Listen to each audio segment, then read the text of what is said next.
So we have our eddy current test equipment out. We've got the tester, the power supply, and the various cables. I'm going to set it up. I'm going to plug in my power supply cable. And then I'm going to connect the power supply to the tester, making sure to line up the arrows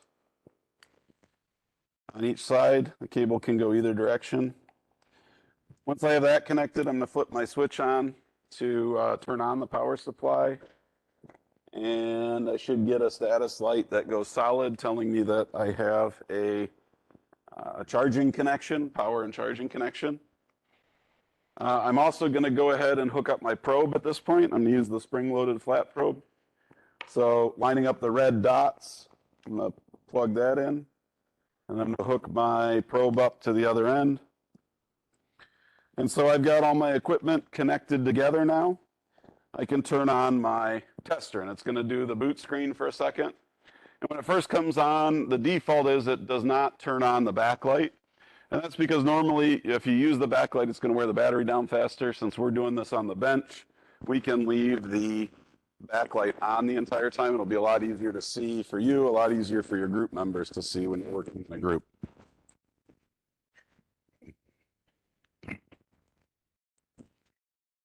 So it's come on. The first screen it goes into, it's going to be hard to see until I turn on the backlight. But right now, there's a little caret in the bottom right corner that is on LCD adjust. And the way this works is you have to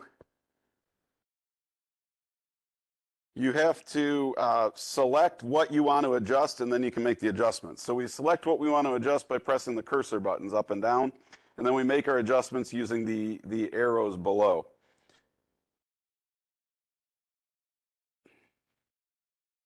For some reason it's not.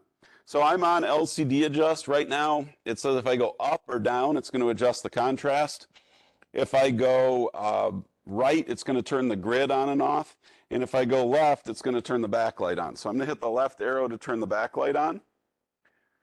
And now you can see my little caret next to it says backlight on next to the screen. You can see up and down our contrast up and down, grid on and off. Our grid is on right now. It's probably a little tough to see on the video. I can cycle that on and off. Usually we leave it on. And I'm trying to figure out why this won't focus.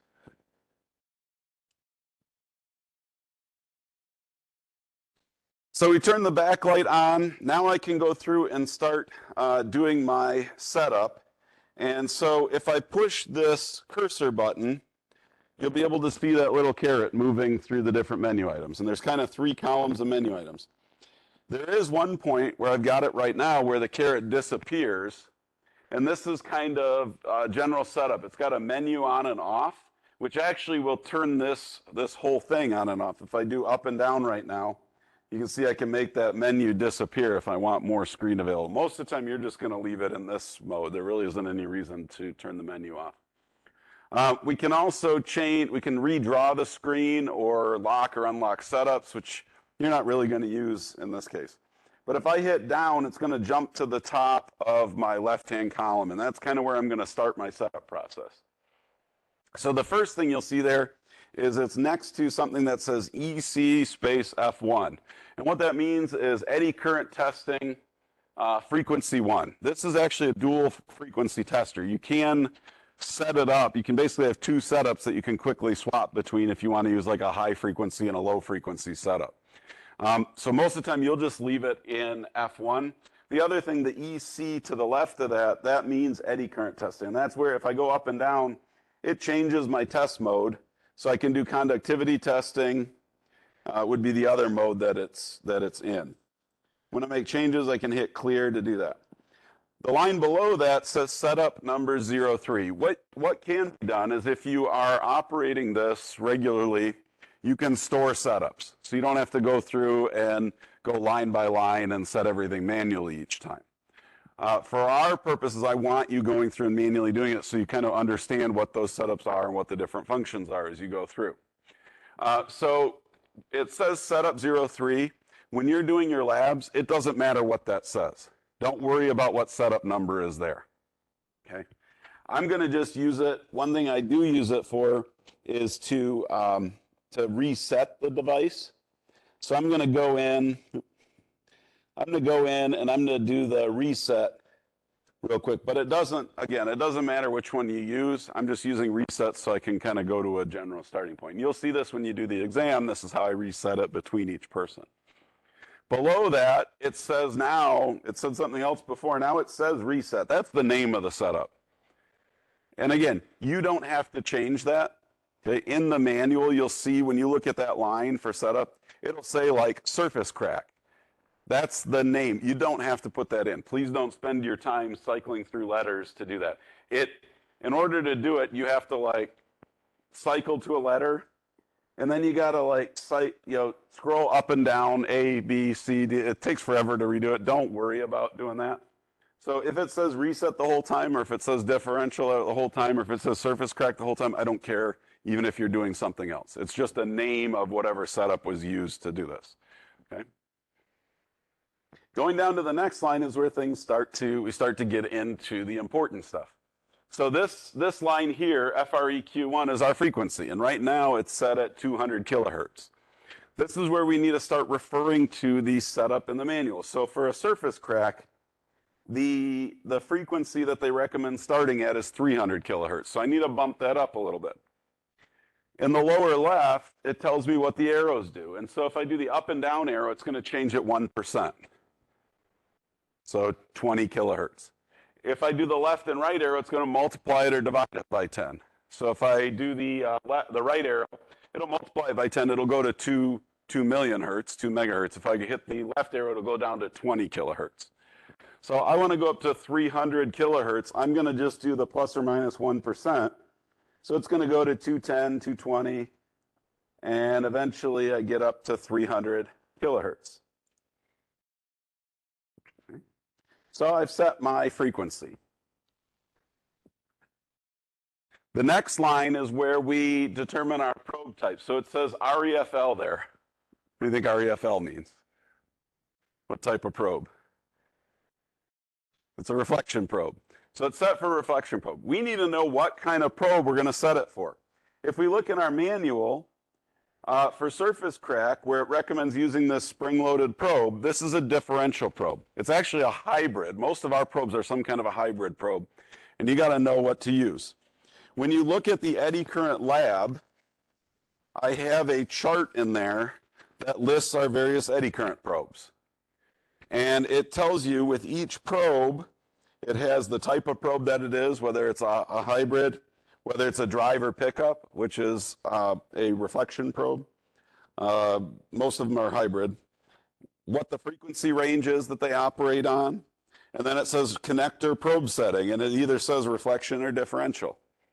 So that's another way you can figure out the probe. So we are using the 104802, which is the second one on my list.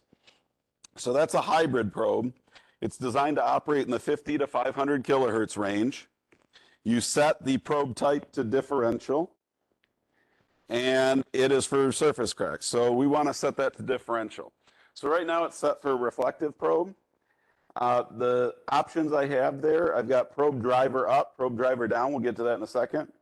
The third option is select probe type. So if I push right, it's going to cycle through the various ones. So then it goes to SNGL or single, which is another name for an absolute probe. DDPU is a differential, it's got kind of a specialized differential probe. Or if I go to just diff, DIFF, that's our differential probe. So this is a differential probe. The other thing shown here is it says F1, so in frequency 1 mode, which is what we're in, it says 016, which is the driver power, and that's how much current is being sent into the probe. Okay, so we can adjust the frequencies are most critical, but then driver power is going to play a role as well. And so looking at our setup, it recommends a starting driver power of 8. So I'm going to press the down button, and it'll go to 8, and it doubles each time. So you can set your driver to 1, 2, 4, 8, 16, or 32. So I've moved it down to 8 from 16 where it started. Okay. The next line is gain. And then, so, the driver is how much power we're sending to our coil. The gain is how sensitive our amplifier is on that return signal. So these kind of work hand in hand with each other, okay? If you increase the gain, it's going to increase the kind of the sensitivity, but at the same time, it can create more distortion. It's like if you turn the radio up too high in your car, right, and your speakers start to clip, you get the same kind of things happening here. So our gain for frequency 1, they recommend starting at 66. And again, you can do the gain up or down by, if you do the up and down arrows, it increases or decreases the gain by 1. If you do the left and right arrows, right increases the gain by 6, left decreases the gain by 6. So it's at 20. I'm going to use the right arrow to bump it up to, so it goes to 68, and I'm going to bring it to 66, which is what our recommended setup. And this is a recommended initial setup, then you're going to have to make adjustments after you've done the recommended setup. And it'll vary depending on which probe you're using, which cable you're using, which tester, there's tolerances and manufacturing differences in there. So your setup, today, and even things like temperature, which can affect the density of the metal and all that, your setup may be slightly different. You always have to tweak it a little bit for the given scenario. So now we've set our gain. The next line is called, it says mark/clear. You can set kind of reference marks in there. We're not going to use that. Okay, so you just leave that one alone. There is a line called auto set, which allows you to attempt to auto set the phase and auto set the gain. Get familiar setting it up manually. Then you can try auto set. I'll be honest on this, the auto set does not work that well. So it tends to screw more things up than it actually does auto sets for what we're doing.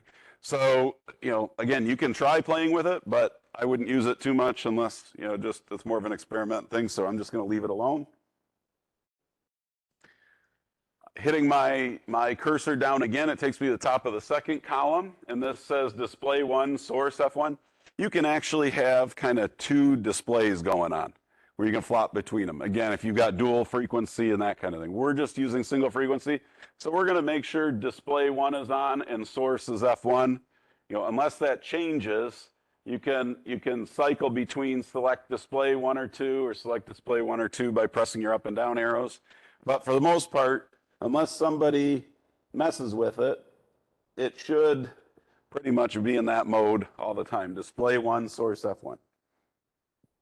The next line is mode, and this allows you to select between various output modes. We're going to use XY. That's what it's in right now. If I go up and down, I can go to what's called a trigger sweep or a continuous sweep. We're going to leave it in mode XY, and that's what you're going to use for all your tests. Okay. After that, the next line is vertical scale and horizontal scale, and I'm going to go to my starting point. They recommend a starting point vertically of 8 and a starting point horizontally of 15. So you can do plus or minus 1 by going up and down. You can do multiply by 2 or divide by 2 by going left and right. And so my vertical scale is already at 8. My horizontal scale, I'm going to bump it down to 15. That's the recommended starting point. And then the next one is phase. I'm not even going to touch phase right now. It'll have a recommended starting point, but phase you have to set anytime you do this. And what that is that rotates the indications on the screen. Typically, we want our liftoff indication to go from right to left as that indication forms. So you want a horizontal line going left to right. So we'll play with that once we kind of get everything dialed in. We'll start to do that. And that's kind of the same thing with position. We're going to have to get our position set as well through actually putting the probe on the part and working with it. Some of the other line items there we're not going to use much, but filter, you can set filters, high, low pass filters, that kind of thing. If you're using a probe where there's a lot of kind of interference or if it's hard to get a clean signal, you can always turn on filters to try to get rid of some of that kind of false indication. Get familiar with the instrument, really kind of use it before you try to use the filters. Okay, it's not something you're going to have to do. If you want to use them, you can. The next one is screen A or B. and you can select them to auto clear. You don't want yours auto clearing. Auto clearing means every so often it automatically wipes everything off the screen. So you don't want to like get your indications and before you can take a picture, it wipes it away. That's more if you're, constantly scanning a bunch of stuff. Kind of every time it gets a lift off, it wipes the screen. You don't want that to happen when you're doing this. So we're going to leave that turned off. We're also going to stick with screen A. You can do 2 screens. We're not going to do that. The top of the right column is alarm, and you can choose the source, whether it's from whether the source is from frequency 1 or 2, and we can set kind of areas on the screen that if our indication goes in those areas, it would trigger an alarm. Again, for this, we're not really going to use it for our class. It's useful, say you're out inspecting an aircraft and you have to do this inspection where you run a probe around, 5,000 rivets. You can imagine you'd probably get complacent over time. So you can set the alarm so if you go around a rivet and a crack indication occurs or a potential crack, and it goes, your display lights up in an area where you've set the alarm, it'll beep at you to tell you, hey, you possibly found something. We're going to leave that off most of the time. Again, you can play with it if you want, but I'm going to leave it off. It does have the ability to do outputs to things like printers and external data storage. We don't have anything hooked up, so it won't do anything. What will happen, though, is if you go to output, and right now, say I hit the up arrow for printer, or if I hit one of the other arrows that actually tries to print the screen, it's going to freeze for about 5 to 10 seconds while it tries to figure out if there's a place it can send that printout. So, if you hit it, don't worry about it. It's not going to hurt anything, but you won't be able to do anything for a minute. You can kind of take screenshots. There's really no need to. You're just going to take pictures of it with a phone or a camera, or you can sketch them if you decide not to use that. You can turn a ruler on. That has to deal with the alarm function. You can kind of use a ruler to help to kind of measure stuff. There's a calibration process. We're not going to really worry about that too much. And then now we're back to the LCD adjustment where we can turn the backlight on or off. We can change the contrast and that kind of thing. Let's try.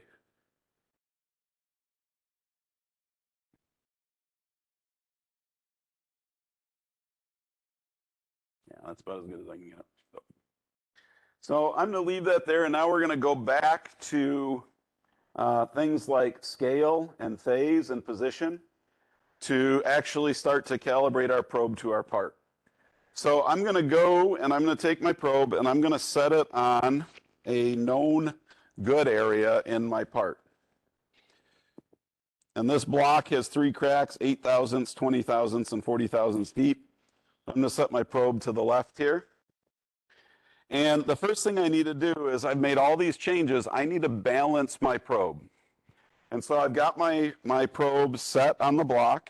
I'm going to hold it nice and still and steady, and I'm going to hit one of the balance buttons. And you'll see it'll say balancing at the top. It'll kind of click, and then it went away. And now we've got our first problem. In the lower right, there's a black box right now that says AD saturation, balance, or VGN. What that means is our amplifier is oversaturated. Okay, if that black box is down in this corner, that's not something we want to have happen. It's okay if it appears our probe's not on the part, but when we're actually doing our inspection, we don't want that there. And what that's telling me is that combination of our driver, the amount of power going into the coil, and the amplifier it's oversaturating our amplifier.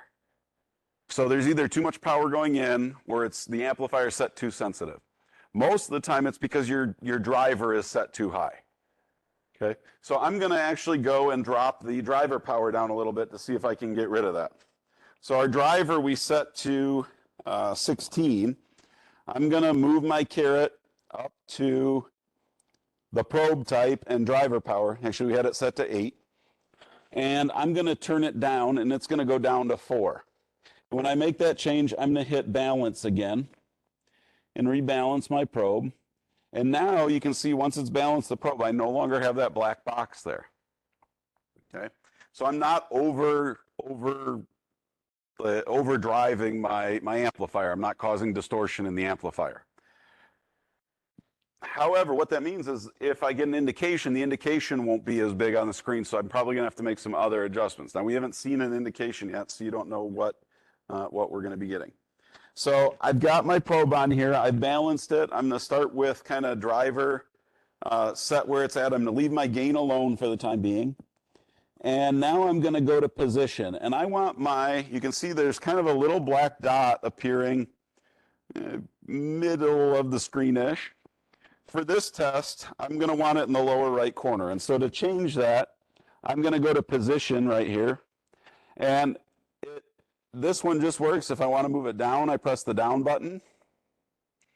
And I have to have my probe on my part while I'm doing this. And then I'm going to move it over to the right. And typically you want it somewhere around kind of one grid location off that lower right corner, somewhere around there. And I'm going to hit balance again. And you can see when I hit balance for a second, you'll see a D1 point will show up there. So there's my origin point. Now I want to look at my liftoff indication. If I pick my probe up, you can see my liftoff now just created a line kind of going up. And we want our line to go straight left. So that is, to change that, we have to look at our phase. So I'm going to set my part here, my probe here. I'm going to go to phase, and now I can increase or decrease it. So if I want to go counterclockwise, I need to decrease my phase angle. If I want to go clockwise, I would increase my phase angle. So I'm going to try to go counterclockwise. I need to decrease my phase angle. I can either go by 1 degree by going up and down, or I can go by 10 degrees by going left and right. So I'm going to start by 10 degrees. And the way I do this is I'll hit it, and I kind of rock I basically just keep doing a liftoff over and over as I move my phase angle, as I change my phase angle. And you can see it's pretty close. If I clear my screen now, I don't have to balance it again. But you can see my liftoff is pretty close to horizontal. If I want to dial it in a little closer, I can use the up and down arrows now. But it's not a perfectly straight line, so you want to get it fairly horizontal, but it's not going to be just a straight line going across it. It's got some curve to it. Maybe I'll bring it down a degree or two. But that allows me to set my phase angle and set the angle of my liftoff. So there's my liftoff indication. Now I want to see what my flaw indications will look like. So I'm going to start moving my probe, and as I move my probe, you'll see I get a little bit of an indication as I go over the 8 thousandths crack. As I continue moving it, I'm going to go over the 20 thousandths. It's a little bit bigger. As I continue moving it, I go across the 40 thousandths. And what happens as I do each of those, what you'll see is, actually I'm going to go over here to the 40 thousandths. As I go across them, as I'm moving my probe, I'm going to go very slow. You'll see that will draw away. And once I get about halfway across, if I were to clear it, you'll see it'll start to work its way back down to the origin as I pass the crack. So when I do it quickly like I did, you'll see a line appear. It was actually the point went up to the left and back down again to the origin as I went across that crack. Okay. Now looking at this, I'm just going to get my 3 points again. I want those indications to fill a greater portion of the screen, and this is where the scale comes in. Okay. Our scale is how big of a number line we're looking at. So right now we're looking at 8 units vertically, and we're looking at 15 units horizontally. So if I want to zoom in, if I want to make these bigger, I actually have to decrease that scale. I want to look at a smaller portion of the number line. Okay. So, and I especially want to spread it out. I want to spread it out a little bit horizontally. I want to spread it out much more vertically. Ideally, my largest indication takes up majority of the screen. We don't want it to go off the screen, but we want it to fill the screen as much as possible.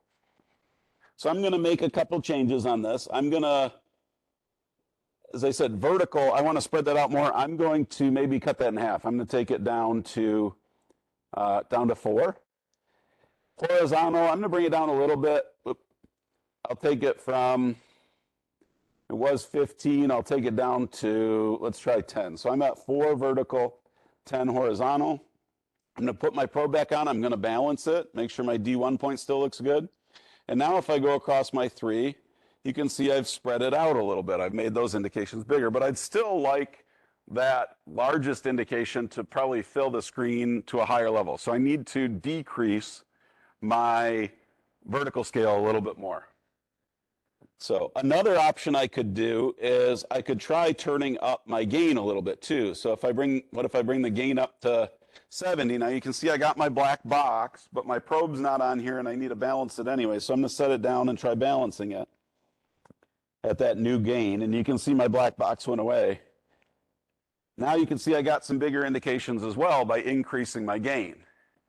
However, my biggest indication is probably going off the screen right now.